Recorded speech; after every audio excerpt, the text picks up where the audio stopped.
Okay, how are you guys doing? Good. Awesome. Okay. Well, let's go ahead. I'm going to make sure we're recording and then, oh, your dog's barking. Yeah, I had to send the puppy downstairs. So, all right, well, let's go ahead and jump in and get started because we're going to keep this to 30 minutes tonight. So thanks for joining. Let's go ahead and do introductions and then why don't everyone share if you had a full calendar, what would that look like? So, whatever number is your number, and maybe share if that's cooking and virtual or just cooking or just virtual would be awesome. I know a couple of you don't have video feed going. If you can't unmute yourself, then feel free to go in the chat and comment in there. So let's see, Karen, can we start with you?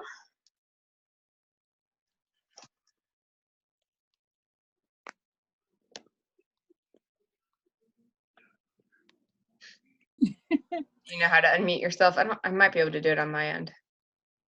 Oh wait, she's typing. Oh, typing? So Okay. Karen's mine. She is a former consultant who just rejoined after 7 years. Okay. She has been gone for 7 years and she just came back. So she was in Connecticut when she was on my team the first time, and now she's in South Carolina. Yes, South Carolina. I always get those mixed up. So she is just getting started. She's in the middle of her launch. Okay, awesome. So go ahead and answer the questions in the chat. If you can't come unmute yourself, that's fine. And then Heidi will go with you. Okay, and Angela's driving. I saw that. I got that pulled up. So I'm Heidi, and I've been with the company for 10 years. And what else am I supposed to say? When you have a full calendar, what does that look like for you?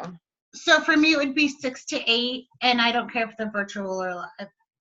Okay, perfect. Wendy, what about you?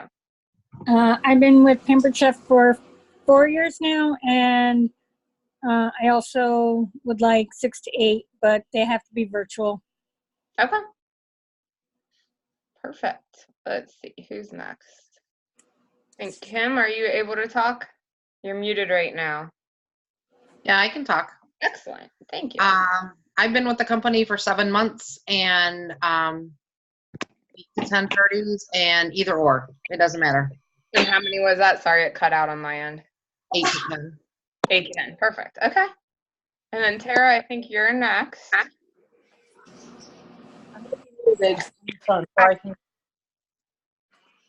I've been with Pampered Chef for a little over a year. A full calendar would be 4 virtuals, 2 lives. For the last 6 months, I've not been doing a lot because I have a sick child who's getting surgery on Wednesday. So I'm trying to just do virtual when I can. Okay, perfect. And that's totally fine. That gives us a starting point. Plus, I really think it's important to have a goal too. Because without that, you will never have a full calendar. So, your goals can change, they can vary, and your goals are yours. So there's no right or wrong answer to this. But I think it's important to have it, even if you're going to change it here and there. So, okay, so I think Jennifer's next. Are you able to unmute and come in? Yeah, I sure can. Excellent, thank you. I'm Jennifer. I've been with Pampered Chef for a little over a month. Honestly, I have no idea what a full calendar would look like. Okay. So, and you're still pretty new, so that's totally fair. So, are you doing virtual shows and cooking shows, or do you prefer one or the other? Or I'm trying to do both. I have, other than my kickoff party that I did kind of in my own house, I have a party scheduled for this Saturday in someone's home. So, and then I have a couple virtuals going, or one right now. Okay. So doing both, and do you have a goal with your business, whether it's a specific amount of money or anything like that? Just a little bit extra. I would like to do well, but I guess I don't have anything specific in mind. Okay. So I find that when you don't have a goal right now, one of the best ways to set one is, instead of thinking of it as a monthly goal, maybe think of it as a weekly. So think of your week, and ideally what would be a good fit for you? Is it like one live party a week and one virtual party a week? Is it, again, the answers are yours, but what would be ideal for you? I would love to be able to do at least one virtual a week and maybe one live every other week. Okay. So that would put you at basically 6 parties a month. Does that sound about right? Okay. So then I would really write that down, make that your goal right now. And then again, if it changes, you can work with your recruiter and your upline on, that. And it can always change because your business is your business. So you get to decide what your goals are, and they can change when life happens. And like Tara said, she has a sick child. But if you don't want, we're talking about bookings, and I do think this is an important thing for bookings, because if you're not shooting for a specific number, then your calendar is never full and you're not working towards anything. And I think that's a big part of having a full calendar. So if it's well, I'll take whatever I can get, then some months it might be 2, and then some months, who knows, maybe you'd be at 12, and maybe that would be too much for you.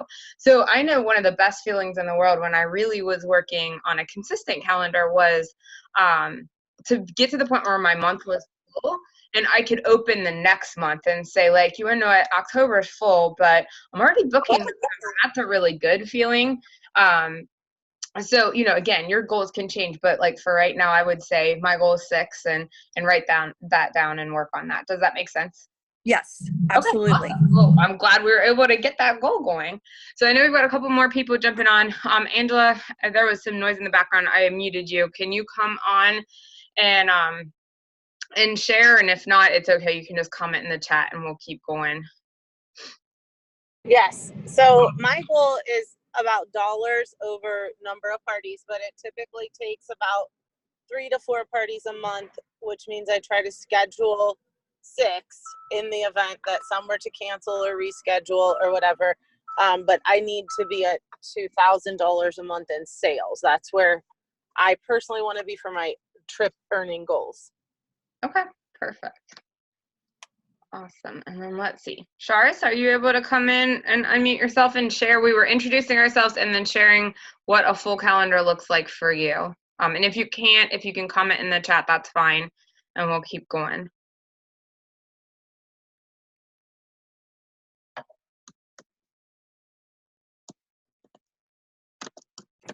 I should probably also add that my goal this year is consistency. So I will have months that exceed that because it's holiday season, and I'll have months that are harder to hit that because it's baseball season. So I do adjust them based on the season in my life also.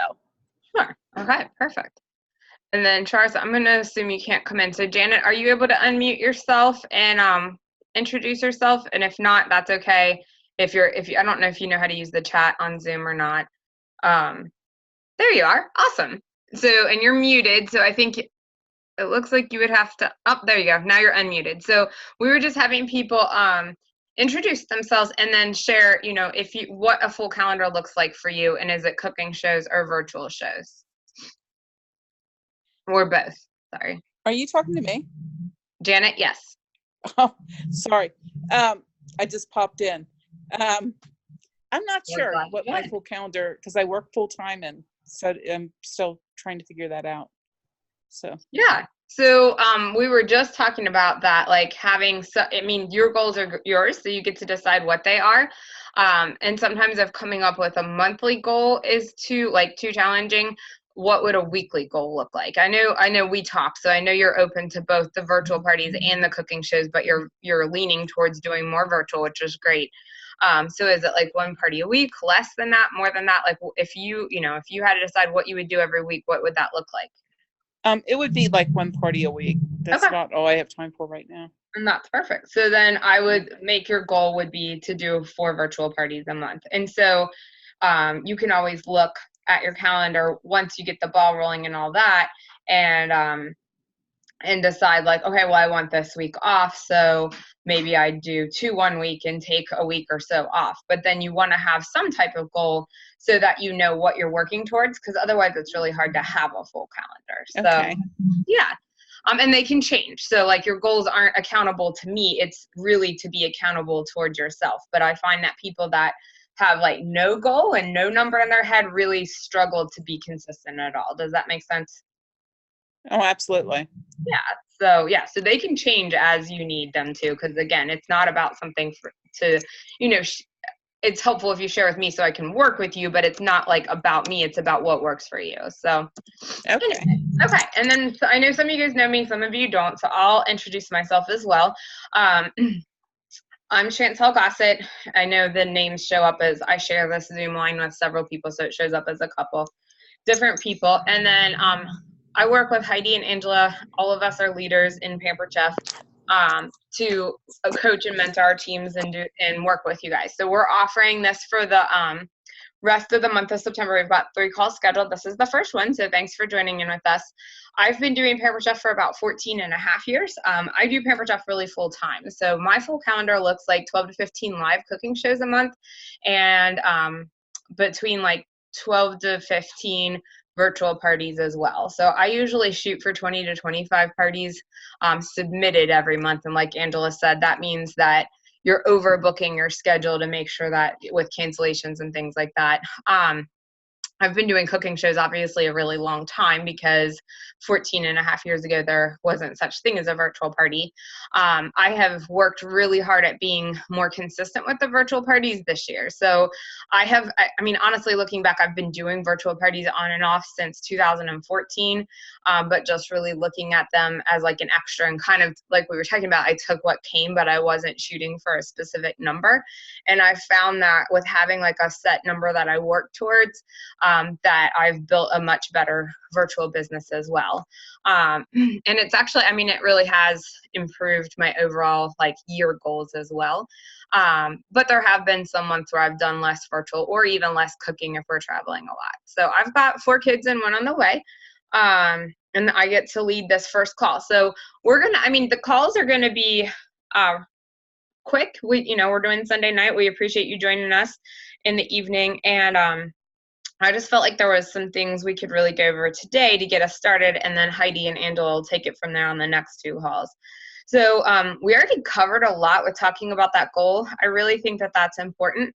Another thing is having a system in place to track contacts or to track your bookings. So there's, again, no right or wrong. I want to throw out at least 2 different ideas for you guys, and then you can take it and go with it what you want. So it sounds like some of you guys are newer, some of you have been doing this longer. I'm still a really pen and paper person. So a lot of my systems tend to be like something I'm going to write down, and some people prefer to be really paperless and really digital. And there's nothing wrong with that. You just have to decide what system works for you. So I still keep kind of an old-fashioned calendar, and one of my systems for tracking leads. So who here has ever been talking to somebody and they said, yeah, I'd love to have a party, but I can't do it right now. It'd have to be later. Does that ever happen to you? And you can just give me a thumbs up. We don't have to like unmute ourselves. Okay. Or I just closed out a virtual show at the end. Actually, it was the beginning of this month. And I followed up with all the guests who participated, whether they ordered or not, and said, hey, would you like to book a party off of Erin? She'd be thrilled for the booking, and I'd love to work with you. You were super fun, something along that lines. And I got a lot of no's. No, I'll pass on that right now. Or I don't think that's a good fit for me at the moment. Like a lot of those type of comments. So my next response back was, do you want me to check back another time? Because I'm building my lead list. A lot of them said yes. Like I was very, very surprised at how many did. One girl even said like, hey, I don't want to have a party, but I do have a friend who asked for a consultant. And I said, sure, give out my number. That's great. I appreciate it. And then I said, what's your favorite product? And she said, oh, the mix and chop. Actually, I might have a party in a month. Like it turned from a no into a maybe. So when they say I can check back later, I say, what's the best time to hear from me? Or what's a good month for me to check back? One of those 2. And then I'm working on that booking list. So all I do is I keep, these are just Post-it notes. They're kind of not the really tiny ones. They're the ones that have lines on them. I don't know if you can see that at all. And I put these on the beginning of each month in my calendar. And then if somebody says, hey, check back with me in November, their name just goes on this at the beginning of my November month. Does that make sense? So that's just a really for me, it's simple, but a really pen and paper way to to keep track of how to track your booking leads. So that was one thing I wanted to mention tonight. And then I know Angela tends to be pretty digital with her tracking system. So I know one of the things she's done is like set up reminders in her phone, kind of the same system, just do it digital. So you can set it up in your phone for the beginning of each month for the reminders to pop up of like, don't forget to follow up with Karen Smith. Don't forget to follow up with, does that make sense? So you guys get to decide which one's good fit for you. Go ahead, if you are able to use the chat feature, go ahead and put if you'd rather be a like pen and paper person or a digital person, just so we can kind of see what's a good fit for those of you guys who are on here. And there's no right or wrong answer. So you have to have a system in place to even be getting a full calendar and getting bookings. If you're brand new, like brand new, we're probably not going to focus on that, like creating that original list, because that's something that you should be doing with your recruiter or director. And like I know I worked with Janet to kind of get her off started, and it sounded like Karen's pretty new. So we won't go through that, but if you are new and you skipped that step, do it now. I don't care how many years you've been with the business. I do find that that's a key way to getting started, is to come up like that with that original list of people that you know to help you get started. So what's a contact? A contact is basically a lead. It's basically like what we just talked about of, you know, somebody says like, I can't have a party right now, but you know, I would at some point. I have had people that I've stayed in touch with for over a year that have then turned into a party. In fact, I did a cooking show last night. I took Tyler with me. They thought he was amazing and wanted to know if I'd hire him out. And we had a great time.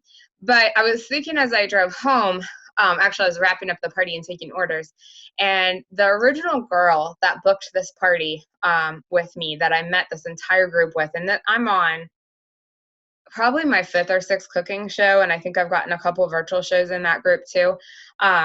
It took me probably well over a year to get her booked, and she never told me no. Every time I texted her, she always, like, we talked a lot. Like, she was her boyfriend / fiance had something had happened in the family, and he was taking in his 4 grandchildren that were relatively young age. So they were, you know, their life was changing.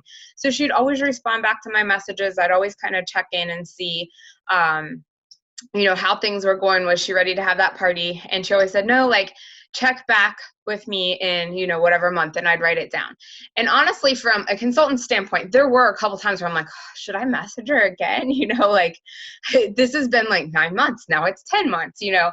So sometimes in your head, but she never was off put by it. She always said I could check back with her. So this wasn't somebody that said no and then I'm checking in repeatedly. This was somebody who, you know, we had these conversations, and she ended up getting engaged. So that must have been her boyfriend, and then they got engaged, and then they planned a wedding date. So then she's like, hey, would you do a wedding shower?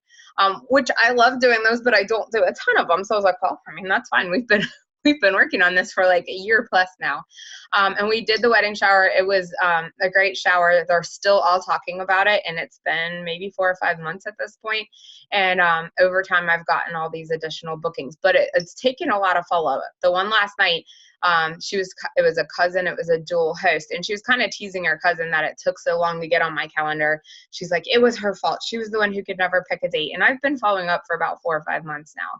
So a lead is somebody you're going to follow up with. It's not necessarily a booking that you're going to get right away. Does that make sense? It's your job to follow up.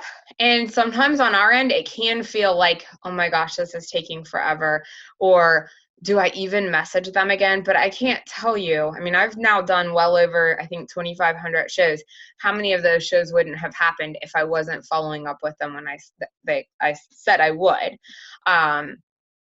So I remember one time this probably taught me a good lesson early on, a long time ago. I followed up, was with these 2 nuns. And it had been a really long time. Like, they told me follow up, and maybe it was 8 months out. So I felt really weird and awkward following up, and I hadn't had any contact. She's like, we were waiting for you to call us. We're ready to book our party. And I was thinking, why didn't you just call me? But people will almost never do that. Does that make sense? Like, it really is your job to call them. And that's one really big step to a full calendar. So I did want to cover that. It's not a booking until it's dated on your calendar. So those are leads. Bookings are when, you know, they say, yep, I'm good to go on September 28th at 3 p.m. That's the booking. Does that make sense? That you've got leads and then actual dated bookings. So I did want to cover that. Any questions so far? And you're welcome to put them in the chat. I see that we have quite a bit of pen and paper, so I hope that tip helped you guys. Does anyone have something they want to add that they've done to keep track of leads that maybe I didn't cover? And again, you can put it in the chat if you don't want to come in. That's totally fine. I'll also say that I know Kim's on here. Kim wouldn't even be on our team today if it weren't for Carrie, the party that I met her at online. And I had followed up with Carrie for, goodness, probably at least a year, if not more, before Carrie then did finally reach out to me in January and said, oh my gosh, I'm finally ready to do it. And I was like, okay, this is a great time to have a party. It's double free or whatever. So I will say that on occasion they do reach back out to you, but I was almost to that point with her that I was like, yeah, maybe I should, maybe she doesn't want to have a party after all. And then by golly, she had an amazing one. So yes. So it really is true. And if you're not doing that, you're missing out on some really amazing business that's out there for you.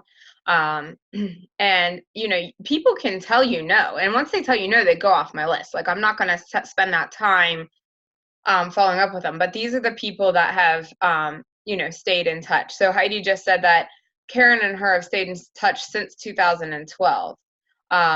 And so she said that she could keep asking her, and the timing was finally right. So, you know, that just really is an important thing. And the more you do it, the longer your list. So at this point, I typically have anywhere from 10 to maybe even 20 names that I can follow up with when I want to, you know, start booking October. I've got a long list because I've been doing this a long time. So right now, if you're new, you might only, you know, you might have a goal to just have like 1 to 2 names per month, like maybe out through February. I've already had somebody tell me to follow up with them in March. Actually, I've had 2 people tell me to follow up with them in March. Okay, so we've got about 8 more minutes. I've got 2 more topics we're going to touch on today. We'll hopefully have a couple minutes left for questions. And then we've got a whole new topic for next week's call. So how many times do you contact somebody? So these aren't the people that are saying like, yes, follow up with me in a few months. These are the people that have not responded. This is, I feel like, the most important part of tonight's training, and I feel like you can't hear this enough times. So in sales in general, the training is that you reach out to a lead at least 10 times before you no longer contact them again. So these are the people that, like, maybe they haven't ever messaged you back, but at one point they said, yes, I want to have a party. I've got a list of people who had booked with me and canceled their shows and then said that they would rebook and they never have.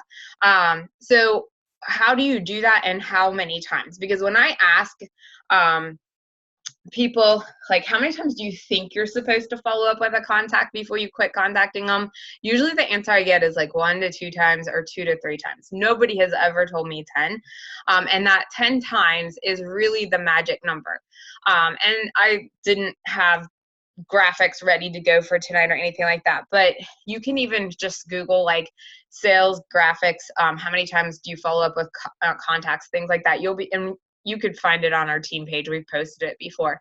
But the average person only follows up with a contact between 1 to 3 times. You typically only get, it's like 10% of your results come from those contacts. So it's a very small portion. Kind of like a pretty decent consultant would follow up in that window of like 4 to 8 times or 4 to 7 times. So that kind of like in between the 10. And you'll get about like 30 to 40% of your results from that. But you get over 80% of your results between that 8th to 10th contact. Does that make sense without having a graph and kind of showing it to you? So, and I know, again, like sometimes you're like, okay, I've sent this girl like 3 messages, no response. At some point around that 8th to 10th time, I will say like, hey, are you still interested? I don't want to be a pampered pest. If you're not, like, let me know. I'm more than happy to take you off my list. It's totally fine, but I'd love to work with you if now's a better time. Something along that line. So you can kind of give yourself an out. If they don't respond to that, I will take them off my list, but that message doesn't go out until, maybe the 7th, 8th, 9th time that I've messaged them, it's not the first or second, because think of how busy you are. Think of the times that maybe you've had a text come through and you saw it and you were too busy to respond, and then it's like days before you even remember it. That happens to all of us. Like, we're in such a fast-paced world, and technology has changed so much. It's easy to reach out to people, but people are moving so quickly, they're actually way less likely to respond than they did 10 years ago, honestly. So it's your job to reach back out. Like, if you're reaching out to somebody who's running her kids to soccer, trying to get the groceries done, trying to get dinner on the table, she sees it, is like, oh, now's not a good time, but I'm still interested, never responds back. Do you really think in a week she's going to even remember, let alone like probably in the middle of something else be able to reach back out to you? Probably not. So it's not that they don't want to hear from us. This is what I tell my host about following up for orders after a party, that they have to remind 3 to 4 times to get those orders. It's not that people don't intend to order, it's that they forget or they get sidetracked. Okay. So I think that that's probably the key thing, is don't give up too quickly, because you're passing your business on to somebody else who's going to follow up more times than you. That's literally what you're doing. And there's nothing more discouraging than realizing that that person booked a party with somebody else, maybe Paper Chef, maybe a different type of party, but those people don't typically reach back out to us and seek us out. And I've had that happen plenty of times, even with doing pretty decent follow-up in my career, where it's like, oh, well, she just booked with somebody else, and maybe it was a good friend, and that's totally fine. But if it's just because you didn't follow up that one more time and another consultant did, that's frustrating. And you'll know if you're like, oh, I could have messaged her one more time and I didn't, So that's just probably the biggest, if you only take one thing away from tonight, I think that would be the most helpful and the most important. Anything you want to add, Angela or Heidi, anyone, any questions? And then I have one more thing, and then we'll take questions if you guys have them. Yeah, I actually will send a response similar to that says something like, okay, I don't know if you're like me, but sometimes I see messages and totally I'm at the grocery store and don't respond. So I don't want to miss out on planning a fun party with you, but I also don't want to bug you if you're not ready. So just respond back to let me know you got this. And those are usually the ones they respond to. Yes. And how many times would you say that you get a response like, oh yeah, I've totally been meaning to like message you back type thing? Yes. It happens a lot. Yeah.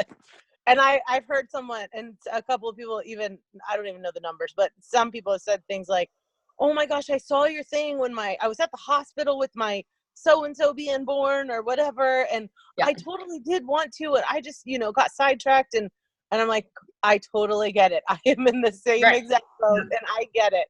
And then we usually laugh about it, and then they're even more responsive afterwards. Yes. Yeah. So again, if there's one takeaway, I hope that's it, or whichever one's going to help you the most. Okay, so the last thing I wanted to cover is how to fill the dates you want. And this would apply for both cooking and virtual shows. So, it's important to have a number that makes it a full calendar for you and know what that number is. It could change month by month, kind of like we talked about. So it could be maybe, 4 shows in October and 8 shows in November, something like that. But it's also important to make sure you're working your business when you want to be working it, not when somebody else wants you to be available. And for me, that was actually something I really needed to work on and worked on as a new consultant, because kind of that's the whole point of why we're doing direct sales and running our own businesses, is that it can be on our schedule, our time, that kind of thing. And some people are like, you tell me whenever's good for you, and some people are like, I want it to be right this time, this date, and it's like, that's not a date I wanted to work. So I've learned, first of all, because I've had that happen a lot recently with my weekend shows, I really only do on Saturdays and Sundays, I really only offer 2 or 3 o'clock slots. And I've had a lot of people recently like say, yeah, I'll take this date at 7 p.m. And it's like, I don't want to work on a Sunday night at 7 p.m. With a live show. So I've started making sure when I message them back, if they want a weekend, saying, great, on the weekends, I offer 2 or 3. These are the dates I have open. Which one works for you? So when you're booking the dates, when you're filling your calendar to the dates that you want to fill, you're always offering either or options. So for me, for a cooking show, it's going to look like great, what works for you, a weeknight or a weekend? Because I do offer both. If you don't offer both, you could say, great, what works for you, a Saturday or Sunday? If you only offer weeknights, you know, you would want to know what weeknights are open for you. I used to only do Tuesdays, Thursdays, and Saturdays. So that was my answer. You know, great, what works for you? I do shows on Tuesdays, Thursdays, and Saturdays. So, you know, it can change, but you want to start off with that so that you're in control of your calendar. For our virtual calendar, it's going to look like, great, I run my parties Monday through Friday. Which works for you, this Monday or this Monday? You're giving them an either or. Does that make sense? Okay. And then once you get to, like, let's say you're doing a weeknight or a weekend, and they say, oh, a weekend, definitely. Then you're going to say, okay, the next 2 weekends I have open are X and X. So it might be October 3rd and September 29th. Now, if you notice, I gave them the earlier date second. That's for a reason. People a lot of times take the second date you offer them. And so if you make it the earlier date, you're booking in closer on your calendar. Does that make sense? So if that's a date you're really wanting to fill, which we should always try to fill the earlier dates first, give that to them second.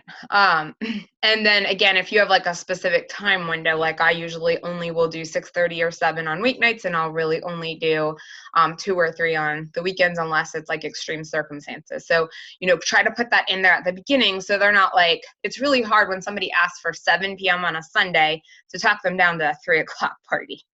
But if you say right off the bat 2 or 3 and they're like, oh, I was really hoping for 4, then you might be able, you know, you can work it out with them. You can decide if that works for your calendar or not. But if you're putting that in first, a lot of times they won't ask for that later time. Does that make sense? Okay. Any questions? We are right on time because I think I had on Facebook that we'd end at 9:35. So any questions? That's all I wanted to share tonight. I know our additional topics for the next 2 calls. One's going to be like, actually, how do you get those parties booked from your cooking shows and your virtual shows? If you're not booking 2 to 3 parties at each party that you do, then there is room for improvement.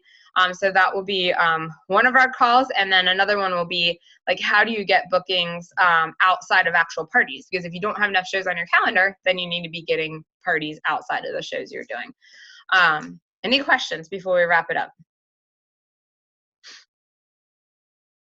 Was this helpful? Maybe everybody can put in the comments one thing that was the most helpful for them. That way we know we're on the right track of what we're trying to help with you guys and work with you guys. And then I will stop the recording once we do that. And you guys can have a great night. So whoever can use that chat feature, that would be awesome. Angela also said it makes you sound more professional and they respect your time, which is really helpful. So, you know, a lot of people do direct sales as a very, very casual thing, and that's great. That's great for them. But if your host automatically thinks everybody does it very casually, it can be hard to work with them towards a successful party. So, you know, if you come off professional right off the bat, they are going to treat the party differently, which is a good thing. It's good for all of us. So Wendy said giving the earlier date second. Yes, that's a great tip. Karen said following up with the leads from a party. Perfect. Okay. Anyone else? And if it's easier to just come in and talk, I don't care. I just know a lot of you guys are muted. So Janet said, I like the info on planning your schedule and working it out. Yes. So you should always be trying. Once you can get to the point where your month is filled, then you can really like look ahead to next month. Like, what do I want next month to look like? And start working on that, you know, by like the 15th of the previous month. So by around now, you could start looking at October. But if your September's not full, keep working on September. But great tips. Okay, follow up 10 times and the early date second. That was from Kim. So that is huge. I bring that up a lot, but it's because I need to reinforce that for myself, because there are times where you're like, I just don't want to keep following up with these people. Why aren't they getting back to me? That happens. I know Angela and I have had calls about that. So if you felt that way, that's not abnormal, but it's still how you're going to be successful with this. And then Jennifer said, helpful for planning what my month looks like and what's an idea of a full calendar. I'm glad that was helpful for you. So awesome. How often do you follow up? At the beginning, if they told me a specific month, so let's say I'm starting with my October leads, right? I would probably follow up with them at least 2 to 3 times as I'm still filling my October calendar. If they don't respond at all, then it would go to once a month for probably 2 to 3 months most. And then at that point, it would actually go to the season changeover. So I might just check, like I have a couple people I've been checking in with that haven't responded in quite some time, that's just like, hey, it's a brand new catalog, checking in, I'd love to work with you, is now a better time. I've even been sending them a link to the new products, you know. So yeah, Angela said new, exciting, and different. So that would be like when you have something new, exciting, and different to offer. But every month we have a different host special to offer. So that's something you could start with right off the bat. And then that's why I go to the season changing, spreading it out at that point, because it's just something new and different. And if they do have something major going on in their life and that's why they're not responding, you know, that's a 6-month window basically. So if they had a baby or a death in the family or a move or a job change or, you know, I mean, divorces, you kind of hear it all. And some of those people just aren't going to message you back and be like, hey, I'm in the middle of a divorce. Now's not a good time, right? They don't know you that well. So you can still check back in, but you're giving them a period of time before you follow up. Does that help? Okay. And yet you'd be surprised how many do tell you those things. They eventually, a lot of times they do, but you know, that's, again, there's a lot of reasons why sometimes they're not texting you back. It's really easy to make it about you and have it be like, oh my gosh, why are they not texting me back? Don't they know, blah, blah, blah. But really in their head, it's about them. And a lot of times there's something going on their end. And then when you hear it, you're like, oh, I could totally see why you weren't responding to me. So, okay. A different type of party, a Facebook party, a text party, a new recipe that you're featuring. All of those are different things you can offer. I would also recommend switching up how you message them. I try to look and see if I texted them or Facebook messaged them last. I don't do a ton of email, but if you like to email, that would be a third one to throw in there. And so if maybe they didn't respond to a text, I might try Facebook. I'm amazed how many people might answer that versus text or vice versa. So switching up what type of contact you're doing is a really helpful thing. And even adding in a phone call, you know, maybe at the season changeover, you could offer an open house party and just say, hey, you know, I'm not sure if you've gotten any of my messages, but I just wanted to invite you to this. I thought it'd be a fun night. And I'd love to see you, something like that. Okay. Okay, well, I'm going to stop the recording. Those were some great takeaways. I'm glad we helped you guys with that. And